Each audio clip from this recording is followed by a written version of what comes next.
कविता रची है। विमोचन के दिन रवि किशन जी ने भी पढ़ा और मजाकिया ढंग में एक कविता पे तंज भी शहर में आता है और किसी लड़की को प्रपोज करता है। निगाहें कहीं और है, वो कहता है मेरा नाम रोहन है और मैं साइंस फैकल्टी से हूँ। तो नैना कहती है कि मैं एक मैं जान के बीच बीच से उठा रहा हूँ कि ये मेरे दर्शक पढ़ें और भी लोग पढ़ें। तो नैना कहती है कि कितनी बार तुम बताओगे कि साइंस फैकल्टी। लिखने से पहले अगर हम 100 शब्द लिख रहे हैं तो हमको 1000 शब्द पढ़ना होता है। 1000 शब्द जो है कि हमको चिंतन करना होता है, सोचना होता है, बहुत सारी चीज़ें गढ़नी होती हैं। तो ये बहुत मुश्किल काम है। एक इंसान संघर्ष करता है, संघर्ष अनुभव में बदलता है और अनुभव कब किताबों में बदल जाता है ये लेखक को भी नहीं पता है। नमस्कार, मेरा नाम है शशि भूषण तिवारी और आप इस समय गोरखपुर पोस्ट देख रहे हैं। जिस शख्स के लिए हमने ये 2 लाइन की भूमिका बनाई है, जस्ट हमारे दाहिनी तरफ सूर्यांश द्विवेदी मिहिर जी हैं। पहले तो सर आपका हमारे चैनल गोरखपुर पोस्ट पे स्वागत है। बहुत बहुत धन्यवाद आपका।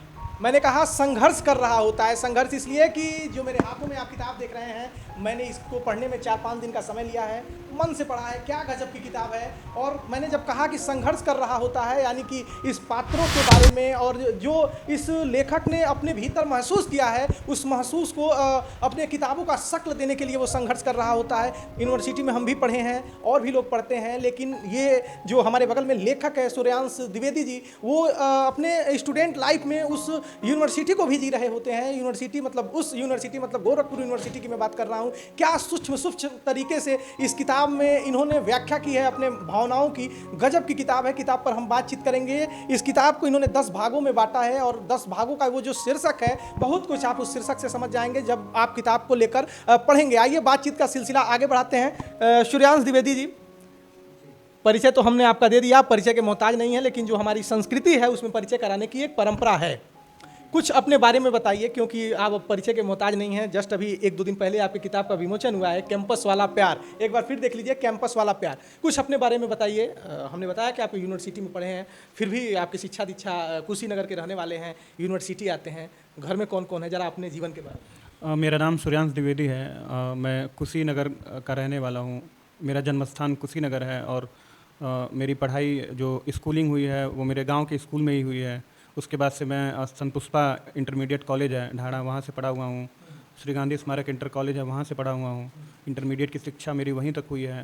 उसके बाद से मैंने अवध यूनिवर्सिटी से बीकॉम किया हुआ है और उसके बाद से गोरखपुर विश्वविद्यालय से LLB और उसके बाद से MA अभी पूरा हुआ है। तो और जो गोरखपुर है, मुझे लगता है कि गोरखपुर जो है कि मेरी तपस्थली है। मैं बहुत ज़्यादा गोरखपुर से जुड़ा हुआ हूँ। मैंने गोरखपुर को बहुत अच्छे तरीके से जिया है। यहाँ पे 6-7 साल जो पढ़ाई का एक दौर रहा है, जो मैं छात्रावास में रहा हूँ, शहर में रहा हूँ, तो मैंने गोरखपुर को बहुत अच्छे तरीके से जिया है। तो गोरखपुर से एक अलग ही लगाव है। गोरखपुर मेरी पहचान है, मैं ये कह सकता हूँ। तो किताबों से दिखता है। किताब में आपने कई गजब के पात्र उठाए हैं। एक नायक हैं रोहन और एक नायिका है नैना, है ना। और उसके बीच में वो यूनिवर्सिटी का चुनाव भी है, पिया मिलन चौराहा भी है। गणेश चौक से आप स्टार्ट करते हैं। जब मैं इस किताब को पढ़ रहा था और अखिलेश एक हैं जिनको आपने एक किरदार बड़े सीनियर और बुजुर्ग का दिया है, वो घुमाते हैं। तो एक लेखक जब अपनी भावनाओं को किताब के माध्यम से, अपने लेखनी के माध्यम से जब व्यक्त करता है तो बहुत कुछ निकल के आता है। और इस किताब से ऐसा लग रहा है कि वास्तव में आपने यूनिवर्सिटी को जिया है, उस छात्रावास को जिया है। विवेकानंद, कबीर, ये जो तमाम छात्रावास हैं, आपने उसको जिया ही नहीं है, उसको पढ़ा है, अपने जहन में बसाया है और आज ये कैंपस वाला प्यार हमारे हाथ में है और इसको आपने लिखा है। जब कितना आसान था, कितना मुश्किल था ये किताब? देखिए, साहित्य जो है वो अपने आप में एक बहुत ही समग्र होता है। तो अगर हम कुछ लिख रहे हैं, एक किताब अगर हम लिख रहे हैं, तो हमको तमाम तरह की चीज़ों से गुजरना होता है। बहुत सारी चीज़ें होती हैं। मतलब कुछ लिखने से पहले अगर हम 100 शब्द लिख रहे हैं तो हमको 1000 शब्द पढ़ना होता है। 1000 शब्द जो है कि हमको चिंतन करना होता है, सोचना होता है, बहुत सारी चीज़ें गढ़नी होती हैं। तो ये बहुत मुश्किल काम था मेरे लिए, जो मैं जी रहा था या मैं जिस विश्वविद्यालय, जिस छात्रावास को जी के निकल रहा था, उसके बारे में लिखना, उसको शब्दों में, जैसे भावनाएं जो हैं वो हमारे मन में अंतर्निहित हैं, लेकिन उन भावनाओं को व्यक्त कर पाना, उनको लिख पाना और उसी जो है जो एक मौलिकता होती है भावना की, उस मौलिकता को रखते हुए लिख पाना, ये बड़ा मुश्किल काम होता है। तो मैंने प्रयास किया कि हाँ, जो एक अंतस की भावनाएं होती हैं, जो एक अंतर्मन का जो एक कह लीजिए कि अनुभव होता है, उसको शब्द में व्यक्त करने का प्रयास किया है। और यही सब है कि वो प्रयास पता नहीं अब सफल होगा कि असफल होगा, लेकिन मैंने बहुत ईमानदारी से जो है उन सारी चीज़ों को लिखा है। मुझे लगता था कि हाँ, जब हम कैंपस में पढ़ रहे हैं तो वहाँ की जो कैंपस की चीज़ें हैं वो बाहर आनी चाहिए, वो कहीं ना कहीं दफन रहती हैं। तो उन सारी चीज़ों को जो भी विश्वविद्यालय में पढ़ रहे होते हैं, किसी भी जगह पे, किसी भी संस्था में पढ़ रहे होते हैं, तो उनके उस कॉलेज, जो एक कॉलेज वाला टाइम होता है, जो कैंपस वाला टाइम होता है, जब हम हॉस्टल में रहते हैं, तो वो एक बहुत ही, जैसे कह दिया जाए तो स्वर्णिम टाइम होता है। फिर जब हम वहाँ से निकलते हैं, वो सारी चीज़ें ख़त्म होती हैं, तो और ज़िंदगी के हम एक दूसरे स्तर पे पहुँचते हैं, तो फिर जब पीछे मुड़ के देखते हैं तो हमको लगता है कि हाँ, ये चीज़ें सही हो सकती थी, ये ऐसे हो सकता था, वो ऐसे हो सकता था। तो उन्हीं सारी चीज़ों को मैंने लिखा है कि कोई भी कैंपस का वो इस किताब को पढ़े तो फिर वो एक बार जो है कि पुनः उस पुराने दौर में लौट जाए, उसके चेहरे पे। ये किताब लिख रहे हैं, है ना? अमित एक पात्र है, फिर राहुल हैं, अखिलेश हैं, रोहन हैं। तो आपने कितनी सूक्ष्मता से लिखी है, कितनी बारीकियां हैं इस किताब में। जहां एक गांव से लड़का कुशीनगर से आता है, उसका एडमिशन होता है, वो साइंस फैकल्टी, हम आएंगे उसमें। कई बार नैना और रोहन में ये भी है, जब वो प्रपोज करने जाता है नैना को, तो एक देहात का लड़का जब शहर में आता है और किसी लड़की को प्रपोज करता है, निगाहें कहीं और है, वो कहता है मेरा नाम रोहन है और मैं साइंस फैकल्टी से हूँ। तो नैना कहती है कि मैं जान के बीच बीच से उठा रहा हूँ कि ये मेरे दर्शक पढ़ें और भी लोग पढ़ें। तो नैना कहती है कि कितनी बार तुम बताओगे कि साइंस फैकल्टी के हो। तो ये सारी चीज़ें जब आप इसको रच रहे होते हैं, कितनी खूबसूरती से आपने पहले सीढ़ी नुमा इस किताब को रचा है। आपने शुरुआत की है जब कोई लड़का यूनिवर्सिटी में आता है और उसका किसी से संपर्क होता है, किसी से मतलब कि दोस्तों से, फिर वो जब घूमने निकलते हैं, तो जो घूमने की आपने व्याख्या की है, मैं आपसे जानना चाहूँगा। जलेबी और चाय की दुकान है जस्ट यूनिवर्सिटी के सामने, वहाँ से आपने शुरुआत की है गणेश चौक से घुमाते हुए, फिर आप इंदिरा बाल विहार, जो गोलघर का दिल आपने कहा है गोलघर, और फिर आप नौका विहार तक जाते हैं। जरा इसको बताइए कि जब ये रच रहे थे तो आपके भीतर किस तरह की भावना थी। जैसे जब गांव से कोई लड़का आता है तो गांव का एक अलग ही संसार होता है, वो बहुत खूबसूरत संसार होता है। फिर वो गांव से निकल के एक शहर में आता है, तो जो शहर होते हैं वो पहले गांव रहे होते हैं। हाँ, गांव जो है वो शहर को बनाते हैं। और मेरा एक ये मानना है कि मैं शहरों और गाँवों में भेद नहीं करता हूँ। मुझे लगता है कि जो गांव हैं और जो शहर हैं वो एक दूसरे के पूरक हैं। हाँ, उनमें किसी प्रकार का भेद किया ही नहीं जाना चाहिए। शहरों का अपना एक अलग महत्व है, गांव का एक अपना अलग महत्व है। तो ये दोनों एक दूसरे के संपूरक हैं। बिना गांव के शहर अधूरे हैं और बिना शहर के गांव अधूरे हैं। अभी कोविड का दौर था तो उस टाइम गाँवों का महत्व पता चल रहा था कि हाँ, गाँव में चीज़ें सही हैं, गाँव के लोग, गाँव क्यों नहीं है, मतलब मेरा गाँव में घर क्यों नहीं है। तो अच्छे से सर्वाइवल हो रहा था। और एक गांव की जो संस्कृति है वो बहुत अच्छा कल्चर होता है कि वहाँ पे आप मिलजुल के कोई भी परिस्थिति हो, कोई भी विकट संकट हो, आप लड़ लेते हैं। तो शहरों के साथ भी ये सारी चीज़ें हैं। तो जब गांव का एक लड़का शहर में आता है और जब शहरों को देखता है तो उसके मन में बहुत सारी चीज़ें होती हैं। वो तमाम सारी अलग अलग चीज़ों से रूबरू होता है जिनसे कभी उसका वास्ता नहीं रहता है। तो एक अलग तरह का क्रिएट होता है जब हम यहाँ विश्वविद्यालय में आते हैं, जब शहर में आते हैं। और जब कोई छात्रावासी होता है तो वो जब निकलता है तो छात्रावासियों का एक परंपरा है कि सुबह की चाय जो होती है वो रामचंद्र के यहाँ होती है। शाम जो है कि बेचन के यहाँ है।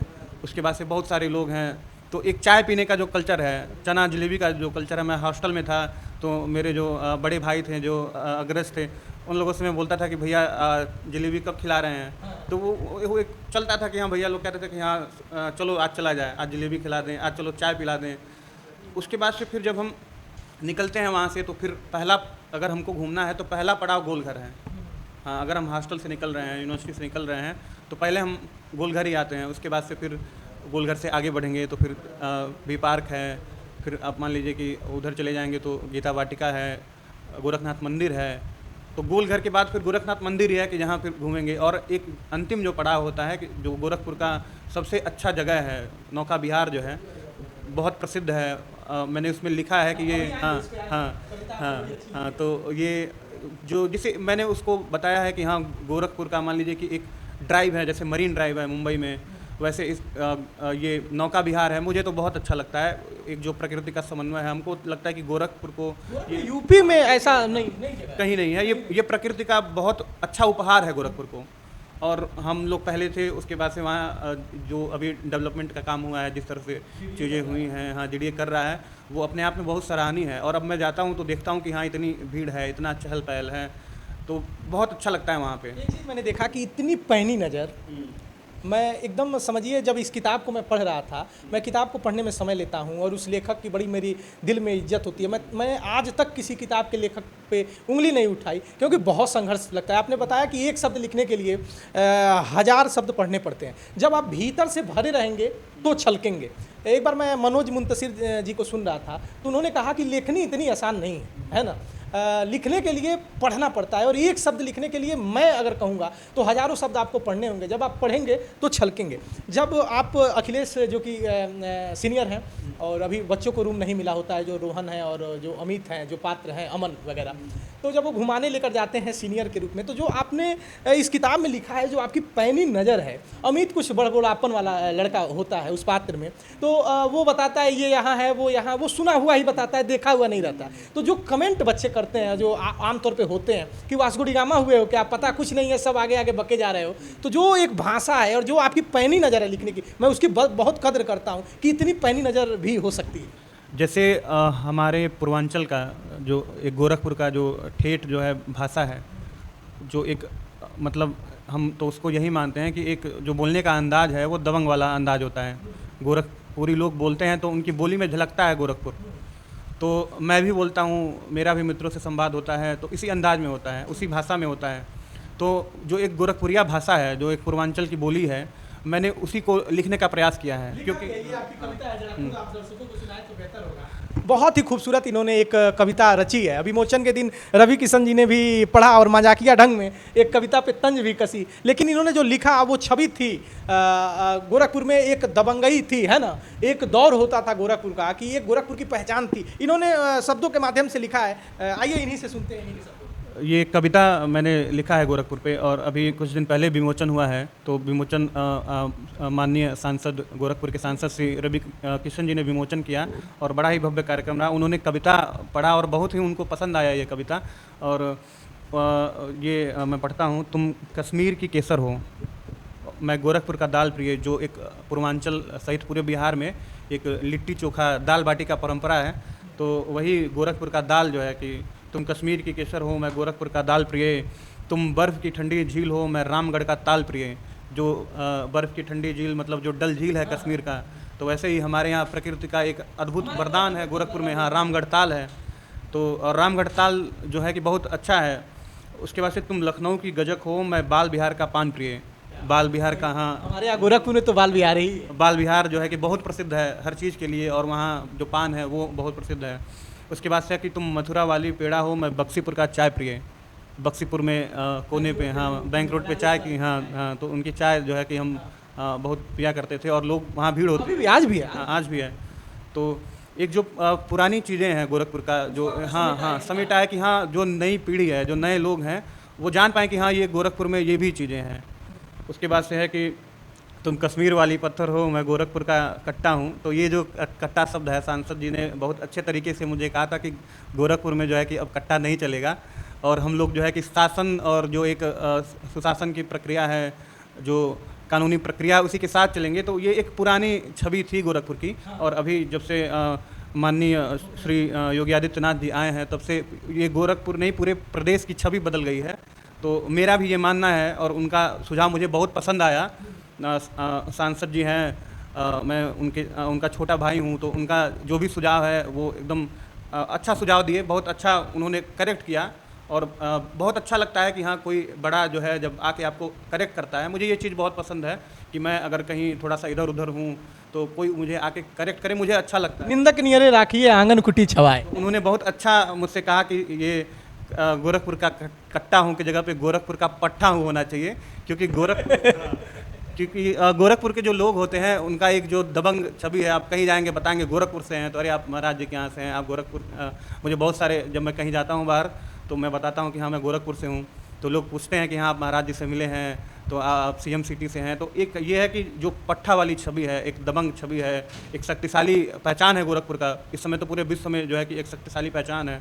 तो ये मैं तुम कश्मीर वाली पत्थर हो, मैं गोरखपुर का पट्टा हूँ।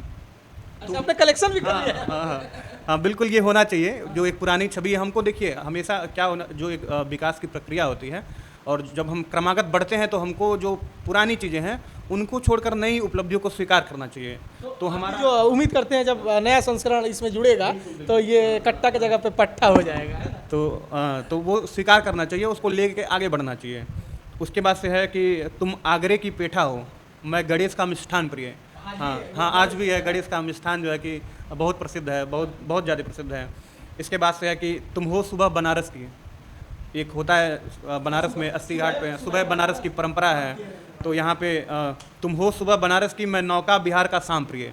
हाँ, नौका बिहार का शाम जो है, अभी कुछ दिन पहले मैं गया था वहाँ पे, जो लाइटिंग का सिस्टम है, जो गोरखनाथ की, और जो फाउंटेन वाला है, और जो विजुअल्स हैं, मैं पहली बार मैं समय पे पहुँच गया था, तो बहुत अच्छा लगा। हवा चल रही थी, और हाँ हाँ, शाम का समय है, चाय है, हवा चल रही है, और हवा के साथ साथ रामगढ़ ताल के पानी का फुहार जब चेहरे पे पड़ रहा था तो लग रहा था कि हाँ, इससे बढ़िया सुकून जो है मिल नहीं सकता है। तो मैं बहुत देर तक वहीं जो है कि खड़ा था जब तक वो शो चलता रहा, और मुझे बहुत अच्छा लगा। तो एक जो है कि नौका बिहार की जो शाम है वो बहुत जो है कि अच्छी है, बहुत जो है कि सुंदर है। तो तुम हो सुबह बनारस की, मैं नौका बिहार का शाम प्रिय। और इसके बाद है कि तुम दिल्ली की जेएनयू हो, मैं गोरखपुर विश्वविद्यालय हूँ। हाँ, तो जो गोरखपुर विश्वविद्यालय है वो, जेएनयू की तुलना गोरखपुर विश्वविद्यालय, एक मिनट आपको रोकना चाहूँगा।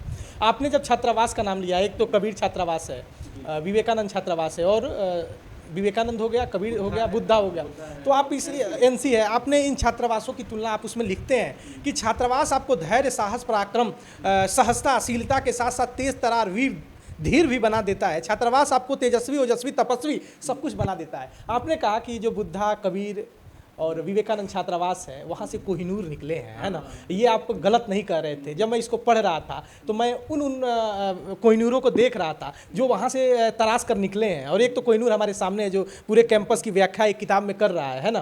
तो आपने जब जेएनयू की तुलना गोरखपुर से की तो वास्तव में एक लड़का, वो रोहन और शायद नैना वाला ही कविता, ये रोहन शायद सुना रहा होता है इसमें, जो सबसे, मैं आपको बता दूं, कैंपस वाले प्यार में, ये जो कैंपस वाली प्यार की ये जो आप ये किताब देख रहे हैं, मिहिर जी पीछे हैं, इनको ये लेखक है, तो ये किताब है, इसमें जो दो पात्र हैं, सॉलिड पात्र हैं, है ना? उसमें एक रोहन है, एक नैना है, जो पूरी किताब इनके इर्द गिर्द घूमती है। तो ये रोहन की कविता है। जब मैं इसको पढ़ रहा था तो कविता को आप निकाल लीजिए, तो मैं पढ़ रहा था तो मैं ये सोचा कि ये शायद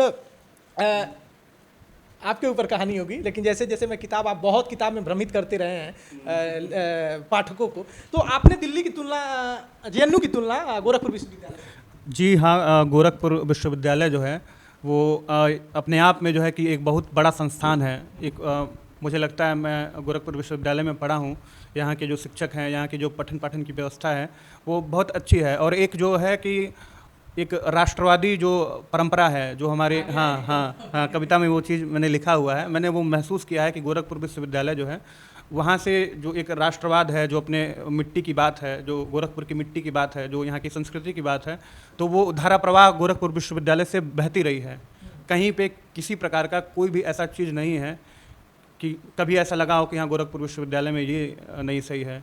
और जब से महाराज जी आए हैं तब से जो है कि तमाम सारी जो है कि हाँ हाँ, आगे ये सारी चीज़ें हैं। तो इसके बाद है कि तुम दिल्ली की जेएनयू हो, मैं गोरखपुर विश्वविद्यालय हूँ। गोरखपुर विश्वविद्यालय बहुत ही यहाँ प्रखर राष्ट्रवाद रहा है। दीनदयाल उपाध्याय जी का जो एक हाँ, उन्होंने जो एक वो सारी चीज़ें रखी थी, उनके नाम पे है।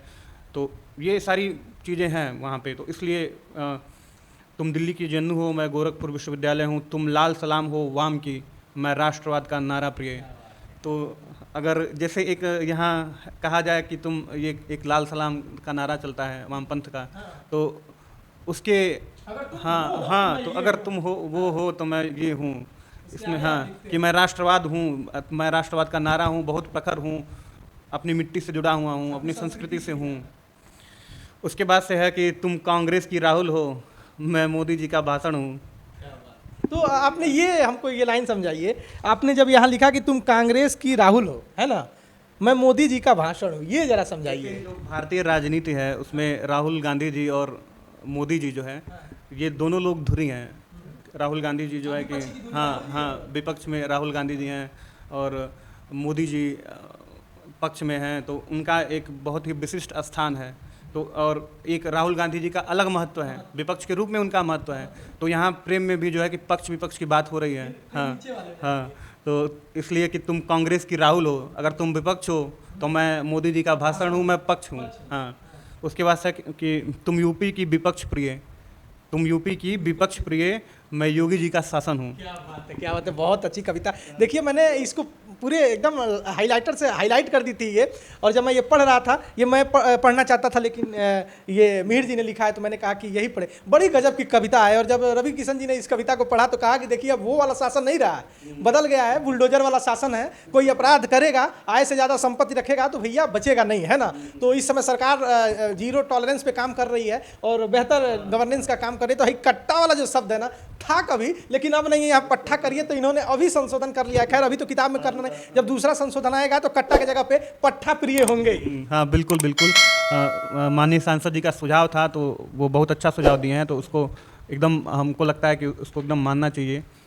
और बड़ी अच्छी हमने एक परंपरा इस किताब में देखी। और जब इंटरव्यू के पहले आपसे बात हो रही थी, है ना, कि जब नैना और रोहन मिलते हैं